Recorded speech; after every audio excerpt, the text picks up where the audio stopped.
정말 조심하고 조심해야 됩니다. 이번 설 때 그래서 많이 못 내려가신 분들 계시고요.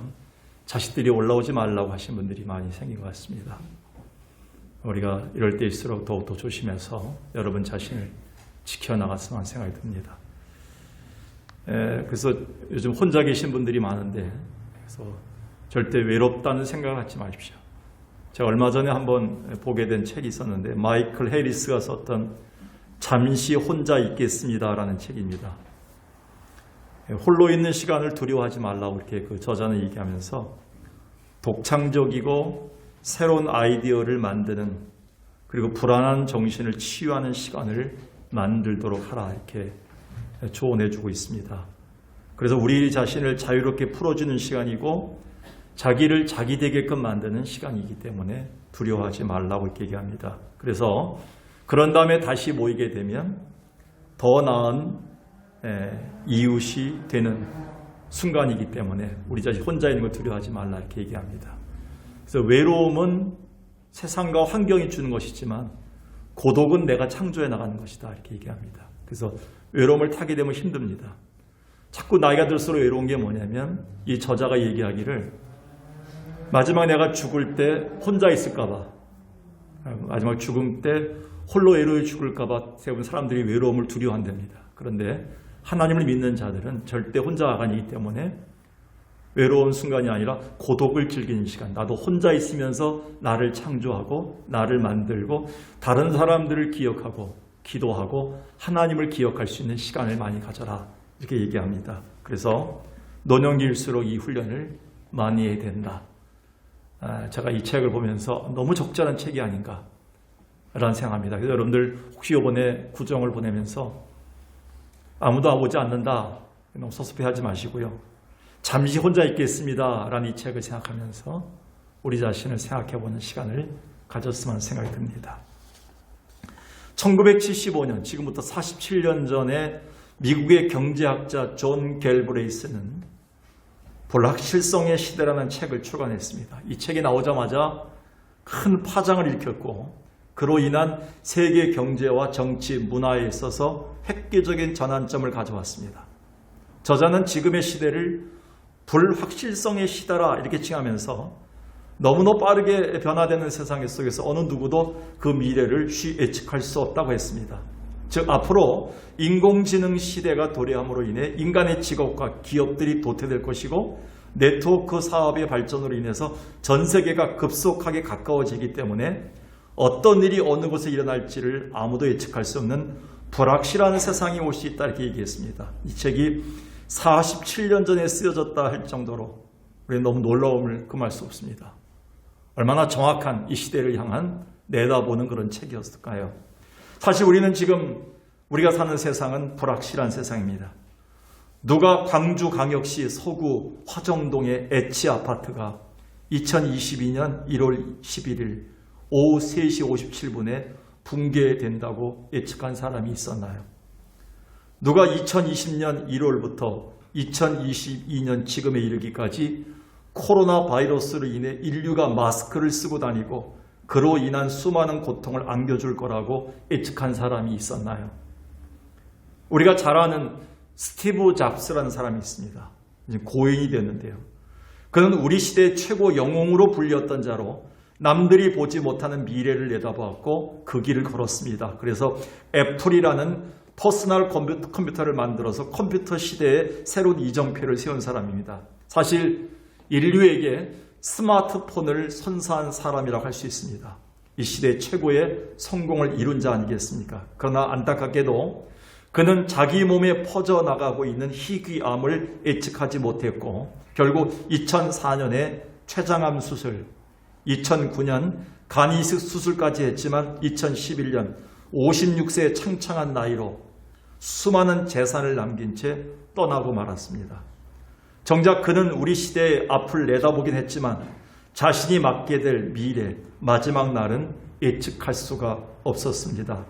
더욱 마음 아픈 것은 그가 독실한 기독교 부모 밑에서 자랐음에도 불구하고 불교의 참선에 심취했었고 제대로 된 가정을 이루지 못해서 지금도 가정 분쟁이 계속되고 재산 분쟁이 계속되고 있는 쓸쓸한 세상을 남기고 떠난 것입니다. 그래서 일찍이 전도서를 썼던 솔로몬이 우리에게 이렇게 경고하면서 교훈했습니다. 전도서 11장 2절과 6절에 보니까 7에게나 8에게나 닥치는 대로 우리가 될 수 있는 대로 많이 나눠줘라. 무슨 재앙이 땅에 임하는지 너는 알지 못할 것이다. 너는 아침에 씨를 뿌리고 저녁에도 손을 놓지 말라. 이것이 잘 됐는지 저것이 잘 되려는지 혹 둘이 다 잘 되는지 알지 못한다. 불확실성의 시대를 단적으로 표현한 지혜서라고 할 수 있습니다. 오늘 본문에 등장하는 모세는 앞으로 닥쳐올 불확실한 미래 앞에서 지금 어찌할 바를 몰라 당황하고 있습니다. 그것은 그가 육신의 나이가 지금 80에 거기다 말도 점점 어눌해져서 대중연설이라고는 엄두도 못 내고 있는데 하나님은 그에게 이스라엘 백성의 지도자가 되라 하시고 그리고 파로에게 가서 담판을 해서 200만 명의 이스라엘 백성들을 그곳에서 구출해내라는 사명을 주셨기 때문입니다. 모세야말로 불확실한 미래 앞에 서 있는 것입니다. 사실 이것은 비단 모세만이 아닌 이 시대를 사는 하나님의 자녀된 우리 모두의 과제이며 사명인 것입니다. 여전히 우리 하나님은 이 코로나 상황을 알면서도 이 상황을 허락하셨음에도 불구하고 계속 빛과 소금이 되라 하시고 지금도 용서하라 하시고 먼저 찾아가라 하시고 이웃을 도와주라고 하시고 어느 때는 하나님이 과연 내 상황을 우리의 형편을 아시는가라고 의구심을 가질 때가 많은데 그럼에도 불구하고 거룩한 주님의 계획을 우리를 통해서 주시면서 이루어 가기 때문입니다. 그럼 우리가 어떻게 해야 되나요? 오늘 본문 말씀 속에는 하나님이 주시는 깊은 교훈이 담겨 있습니다. 그렇다면 우리가 불확실한 세상에서 확신을 갖고 살아야 할 이유는 무엇인가요? 첫 번째는요, 하나님이 내게 맡기신 것들이 너무나 분명하기 때문입니다. 하나님이 모세에게 맡기신 일들은 너무나 분명했습니다. 그러나 한편 이 일을 맡게 될 모세의 형편을 보면 도저히 감당하기 힘든 불확실한 현실 자체였습니다. 오늘 본문이 나오게 된 6장 29, 30절의 배경을 보겠습니다. 여호와께서 모세에게 말씀하여 이르시되 나는 여호와라 내가 네게 이르는 말을 너는 애굽 왕 바로에게 다 말하라. 근데 30절에 보니까 모세가 이렇게 얘기합니다. 여호와 앞에서 아뢰되 나는 입이 둔한 자이오니 바로가 어찌 나의 말을 들으리까? 맞는 얘기 아닙니까? 지금 모세의 나이가 80이고 마음 상태도 완전히 눌려있고 말도 어눌하게 하는데 그리고 세계 최고의 왕인 파라오 왕 앞에 가서 자기 백성을 달라고 한다는 얘기는 말도 안 되는 게 아니겠습니까? 불확실한 미래 앞에. 그러나 하나님은 이걸 모르셨을까요? 다 알고 말씀하셨지요.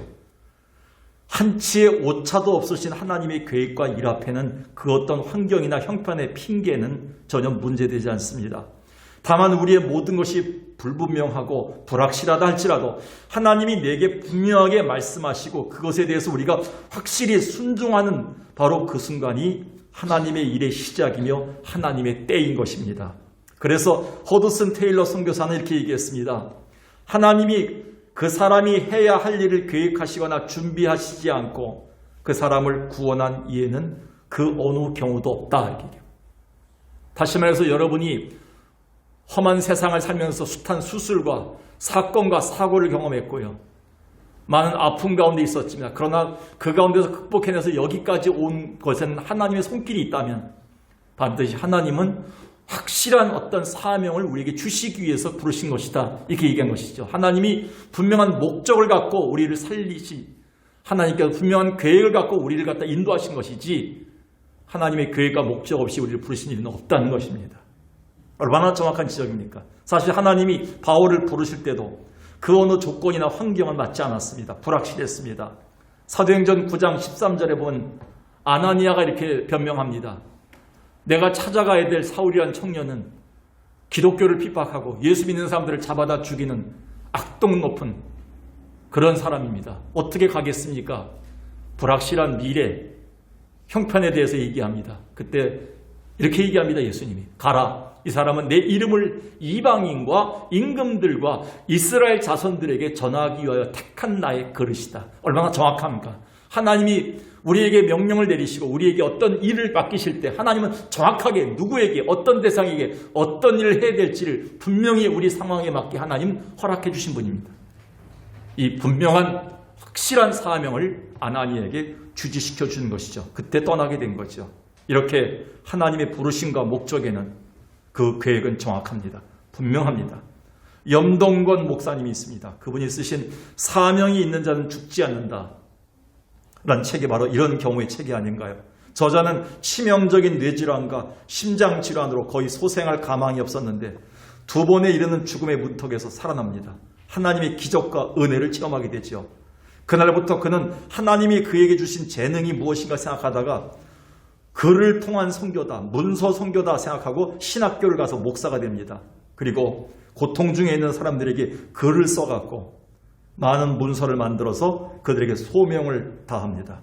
이분 또한 사망 선고 전에는 미래가 불확실한 사람이었습니다. 그런데 치유받은 이후부터는 자신의 미래가 너무나 분명해서 하나님이 자기에게 맡기신 일들을 찾아서 최선의 삶을 살고 있는 것입니다. 그런데도 안타깝게도 많은 사람들이 하나님을 믿음에도 자신의 미래에 대해서 불확실해하면서 자기에게 주어진 일들에 대해서도 자꾸 머뭇거립니다. 그 이유는 모세의 경우처럼 예상치 못했던 급작스런 상황에 직면하거나 점점 우리 자신이 연약해져가고 쇠약해져감을 느끼고 있기 때문입니다.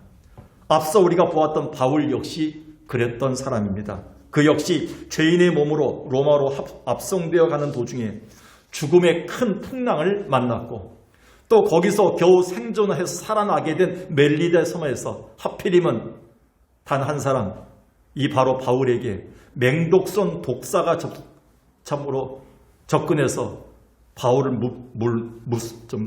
바울을 갖다 물읍니다. 결국 절체절명의 위기에 빠집니다. 이때 얼마나 바울이 당황했을까요? 얼마나 불안했을까요? 그럼에도 그 순간마다 그가 무너지지 않는 이유가 뭐겠습니까? 하나님이 자기에게 맡기신 것들이 너무 분명했기 때문에 그 분명한 맡기신 일에 대해서 확신했기 때문입니다. 그래서 이렇게 고백했습니다. 사도행전 27장 23절 25절 큰 풍랑 가운데서 그는 사람들에게 이렇게 선포합니다. 나의 속한 바 곧 내가 섬기는 하나님의 사자가 어젯밤에 내 곁에 서서 말하되 바울아 두려워하지 말라. 내가 가이사 앞에 서야 하겠고 또 하나님께서 너와 함께 항해하는 자를 다 내게 주셨다 하였으니 25절에 그러므로 여러분이 안심하라. 나는 내게 말씀하신 그대로 되리라고 하나님을 믿노라. 이 속에는 누구를 만나야 될지, 언제까지 살려주실지, 어떤 일을 해야 될지, 그리고 바울과 관계된 어떤 사람들을 살려주실지 결국 276명을 다 살려주셨습니다. 하나님은 하나님의 일을 이루기까지 사람을 데려가지 않겠다고 반드시 바울에게 약속한 이 분명한 확신을 붙들고 바울은 일어났던 것입니다. 이것은 코로나 팬데믹으로 인한 막다른 골목에 처한 우리에게도 동일한 적용이라 생각합니다. 우리가 이러한 불확실성의 시대를 살면서도 하나님은 매주일마다 우리에게 말씀으로 다가와서 너무나 분명한 말씀을 사명을 주시기 때문입니다. 그래서 베드로는 이렇게 얘기했습니다. 베드로전서 2장 9절에서 그러나 너희는 택하신 족속이요 왕같은 제사장들이요 거룩한 나라요 그의 소유가 된 백성이니 이는 너희를 어두운 데서 불러내어 그의 기이한 빛에 들어가게 하신 이의 아름다운 덕을 선포하게 하려 하심이라. 하나님 우리 코로나 상황 속에 우리가 힘든 상황을 겪는 거 하나님이 아실까요? 모르시고 말씀하신 게 아닐 겁니다. 하나님 그런 상황임에도 불구하고 너희는 여전히 택하신 족속이고 여전히 제사장이고 거룩한 나라고 소유된 백성으로 세웠다. 너희를 통해서 예수 그리스도의 아름다운 덕성을 드러나게 하기 위해서 이 사명을 다하라 이렇게 말씀하신 겁니다. 이번 설날에는 자녀들 왔다 갈 때 그냥 반찬만 싸주지 마시고요. 떡만 싸주지 마시고요. 붙들고요. 끌어안고 기도해 주세요. 축복권이 여러분에게 있습니다. 여러분은 영적인 제사장권이 있는 거예요. 하나님 여전히 여러분이 제사장이요, 여러분이 거룩한 나라요, 하나님의 소유된 백성이고 예수 그리스도의 아름다운 것을 선전하게끔 우리를 살려주셨다는 거예요. 우리는 하나님이 우리에게 맡기신 일이 너무 분명하기에 오늘도 우리는 확신을 갖고 살아가기를 주의 이름으로 간절히 축원합니다. 두 번째는요, 하나님의 능력이 너무 위대하시기 때문입니다.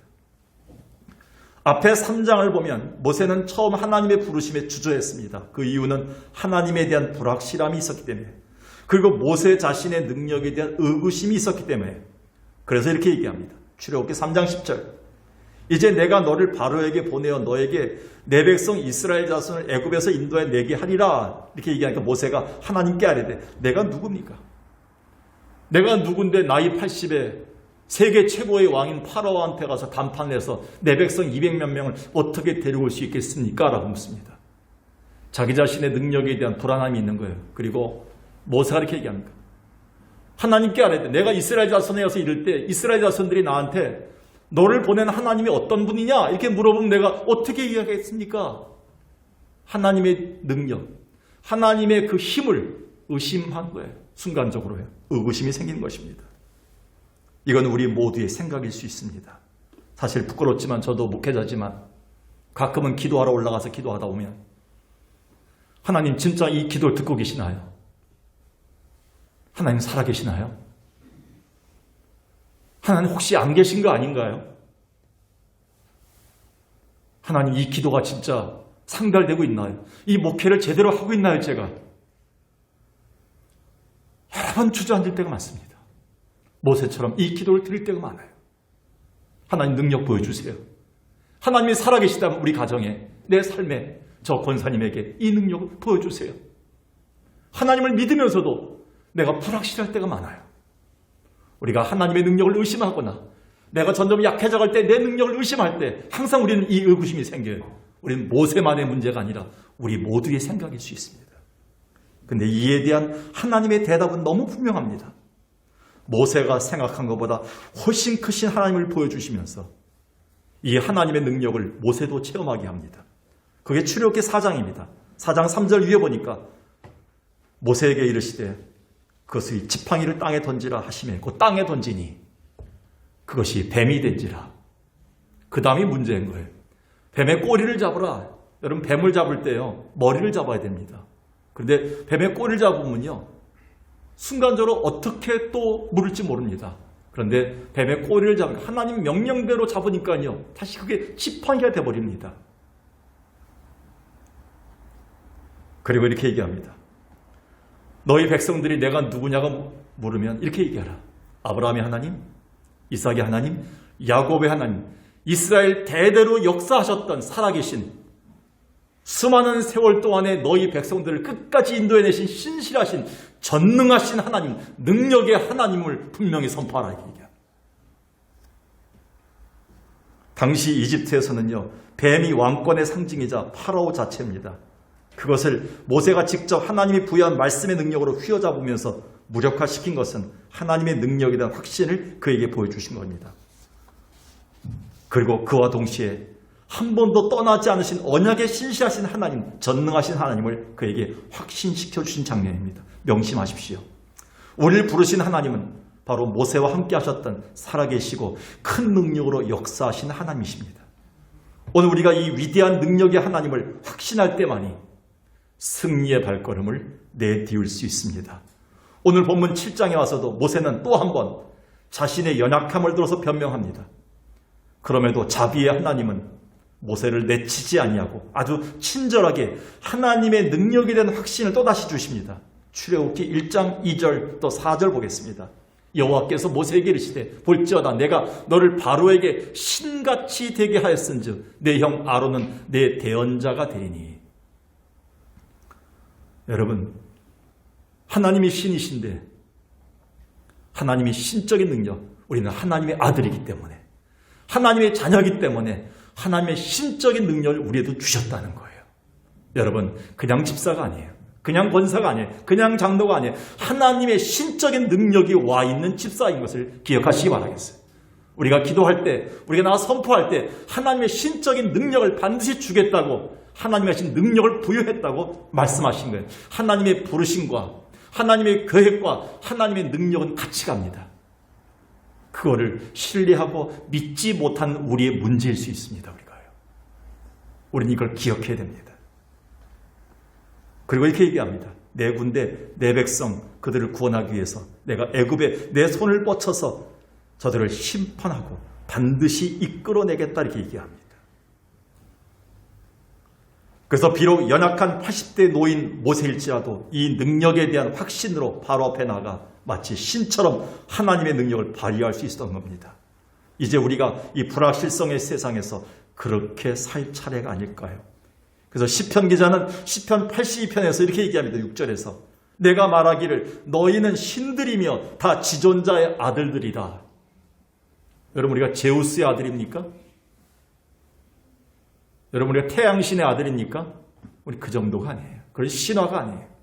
살아계신 하나님의 자녀인 것을 기억하시기 바라겠어요. 천지를 만드신 하나님의 능력을 우리에게 부여한 우리가 기도할 때마다 자녀들을 만지고 축복할 때마다 같은 동일한 축복을 줄 수 있는 특권을 주신 하나님의 자녀인 것을 우리는 기억해야 돼요. 하나님의 능력을 의심해서는 안 됩니다. 그래서 숱한 고난 속에서도 사도 요한은 바위섬 한쪽에서 이 확신으로 버텨낸 게 아니겠습니까? 요한일서 4장 4절에 자녀들아 너희는 하나님께 속하였고 또 그들을 이겼나니 이는 너희 안에 계신 이가 세상에 있는 자보다 크심이라.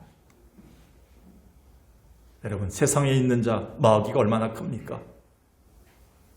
다 하나님의 주권 안에 있어요. 여러분 안에 계신 예수 그리스도가 가장 크신 분임을 보여주시기 바라겠어요. 그게 여러분이 살면서 행해야 될 가장 마지막 사역이라고 저는 생각합니다. 요즘에 와서 코로나 사태를 겪으면서 제가 절실히 깨닫는 것이 있다면, 그리고 우리 황강도사님하고 자주 앉아서 얘기한 내용이 뭐냐면, 코로나를 거치면서 우리의 목회 방향이 바뀌었어요. 설교의 내용이 바뀌었어요. 내가 해야 될 일이 분명히 바뀌기 시작했어요. 깨달았다는 것이죠. 참된 믿음은 모양이 아니라 십자가에서 나오는 부활의 능력을 덧입어서 그 능력으로 사는 삶인 것을 깨닫기 때문에 석광교회를 출석하는 어떤 집사님, 어떤 권사님이라 할지라도 이제는 연약한 분들이 아니라 세상에 나가서 하나님의 능력을 발휘할 수 있는 신적인 자들을 만들어야 되겠다. 이런 생각으로 소명을 갖고 기도하게 되고 말씀을 준비하게 되었습니다. 고린도전서 4장 19, 20절에서 얘기합니다. 내가 속히 너에게 나갈 때 말 잘하는 사람들을 원하지 않는다. 교만한 자들을 원치 않는다. 능력만 보겠다. 하나님의 나라는 말에 있지 않다. 오직 능력에 있습니다. 여러분 능력을 보여주세요. 석광교회 30년 이상 나오신 능력을 자녀들에게 보여주세요. 그렇게 기도 많이 하신 능력을 보여주세요. 이 기도의 능력이 얼마나 센가. 그런 아빠가 하나님 앞에 살아왔던 그 인생에, 하나님께 드렸던 인생의 삶이 어떻게 능력을 나타나는가 이제 보여주며 살아도 시간이 없다는 거예요. 우리가. 그래서 바울은 말세를 당한 성도들에게 이렇게 경고했어요. 너희가 말세가 다가오면 다가올수록 자주 만나는 사람들의 부류를 추려내라고, 구별하라고 얘기했어요. 어떤 자들을 많이 만나야 될까요? 한 주간 동안 우리가. 여러분 명심하세요. 디모데후서 3장 5절 이렇게 얘기합니다. 말세가 되면 경건의 모양만 추구한 자들이 있다. 경건의 능력을 부인한 자다. 이 사람들과는 사귀지 말라. 만나지도 말라 이렇게 얘기합니다. 여러분 한 번 만나더라도, 한 번의 모임을 갖더라도 능력 있는 전도회, 능력 있는 권사님, 능력 있는 목회자들, 능력 있는 하나님의 부모들 돼서, 하나님의 주신 부모들이 돼서 우리는 하나님 앞에 하나님의 능력이 너무 위대한다는 것을 보여줄 수 있는 확신의 종들 되길 주의 이름으로 간절히 축원합니다. 마지막으로요. 우리가 왜 확신을 갖고 살아야 됩니까? 우리가 맞이할 궁극적인 승리가 너무나 확실하기 때문에 그렇습니다. 앞서 살펴보았지만 모세의 손에 들렸던 하나님의 지팡이가 이집트 파라오 왕의 상징인 뱀을 제압하고 그 위에 재앙에서 이집트인들이 신성시했던 나일강, 개구리, 메뚜기, 파리 등을 처참하게 무력화시킨 것은 매우 의미 깊은 교훈 아닐까요? 즉 이것은 이 세상에서 궁극적인 승리가 결국 누구에게 있는가를 보여주는 교훈입니다. 출애굽기 7장 4절과 5절에 보니까 하나님이 내 손을 뻗쳐서 애굽의 심판을 내리고 내 백성 내 자손들을 이스라엘을 구원해 내겠다. 그리고 이렇게 얘기합니다. 내가 내 손을 애굽에 펴서 이스라엘 자손을 그 땅에서 인도하여 낼 때에야 애굽 사람이 나를 여호와인 줄을 알 것이다. 마지막에 누가 승리할 것인가를 분명히 보여주셨어요. 이스라엘이 반드시 빠져나올 것이다. 구원될 것이다. 그래서 애굽 사람들이 망연자실해서 보면서 하나님이 살아계시는구나 이렇게 외치게 될 것이다. 이 궁극적인 승리를 분듯이 보여줬어요. 따라서 반모섬에 유배돼서 교회와 미래가 불투명할 때 사도 요한은 바위성 굴 속에서 주일 아침에 하나님이 보여주신 이 궁극적인 승리의 장면을 보고 그는 요한계시록을 썼습니다. 요한계시록 4장과 5장에 다 보면 특히 5장 11, 12절에 보니까 24장로들과 네 생물들과 천사들이죠. 그리고 세계 만방에 믿는 하나님의 백성들이죠. 그 사람들이 다 서서 천군 천사와 함께 이렇게 외칩니다. 큰 음성으로 이르되 죽임을 당하신 어린 양은 능력과 부와 지혜와 힘과 존귀와 영광과 찬송을 받으시기에 합당하도다. 이 장면이 어떤 장면입니까? 이 땅에서 주님 때문에 목숨 버리고 주님 때문에 열심히 봉사했던 성도들이 면류관을 받고 나왔는데 그 앞에 보좌에 예수님이 앉아 계신 거예요. 그 순간에 면류관을 벗어서 예수님께 던집니다. 던지면서 이 찬양을 하는 거예요. 이 모든 영광, 이 모든 영예, 이 모든 존경은 다 주님이 받으시옵소서. 그들은 십자가에 처참히 죽는 예수님을 봤어요. 실패로 끝난 줄 알았어요. 저주로 마친 줄 알았어요. 근데 지금 부활하셔서 만국을 통치하고 심판의 주로 모든 민족의 찬양과 경배의 대상이신 승리하신 주님으로 보좌에 앉아 계신 것을 보게 된 거예요. 놀라지 않겠습니까? 여러분, 최후의 승리는 승리하신 예수 그리스도를 믿고 있는 우리에게 있는 줄로 믿습니다. 이 승리를 품고 가야지만 우리가 자신감이 있는 거예요. 그래서 예수님은 십자가 구속을 행하기 전 다락방 강화에서 이렇게 확신을 주셨습니다. 요한복음 16장 33절에 내가 보건대 너희는 세상에서 환난을 당하게 되었다. 예수 믿으면 핍박을 당하게 되었다. 그러나 담대하라. 내가 이미 세상을 이기었노라. 우리는 이미 승리한 전쟁을 우리는 누리고 있는 거예요. 따라서 우리 눈에는 지금 비록 이 세상엔 거짓과 불의가 득세한 듯하지만 최후 승리는 우리의 것임을 확신하며 살아야 합니다. 제가 지금 25년째 실업인들 그리고 우리나라 경제인들이 모이는 그 모임에 설교를 하고 있습니다. 많은 상담도 했습니다. 그때마다 크리스찬 기업가들, 대부분 장로님들, 안수집사님들인데요. 갈등합니다. 이중장부를 쓰지 않으면, 속이지 않으면, 편법을 쓰지 않으면 돈을 벌 수가 없습니다. 이렇게 얘기합니다. 그게 상업이죠. 그때마다 우리가 외치는 게 있습니다. 성경은 진리다. 진리는 반드시 승리한다. 지금까지 남아서 간증하고 떳떳하게 담대하게 찬송하고 남아있는 분들이 대부분 보면 정직한 자들만 남아있어요. 진리로 산 자들만, 공의로 산 자들만 지금 승리한 자로 남아있어요. 비록 우리가 볼 때는요, 거짓이 승리하는 것 같아요.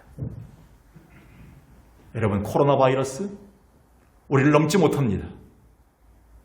반드시 하나님이 정복시키시고 우리 가운데 승리를 주실 그날을 우리는 바라보고 기도해야 돼요. 그래서 영국에서 청교도들이 바른 신앙 때문에 소외당하고 고통을 겪던 시절에 그 청교도들은 만날 때마다 이런 말로 서로 인사를 했어요. The best is yet to come. 우리에게 가장 좋은 것은 아직 오지 않았다.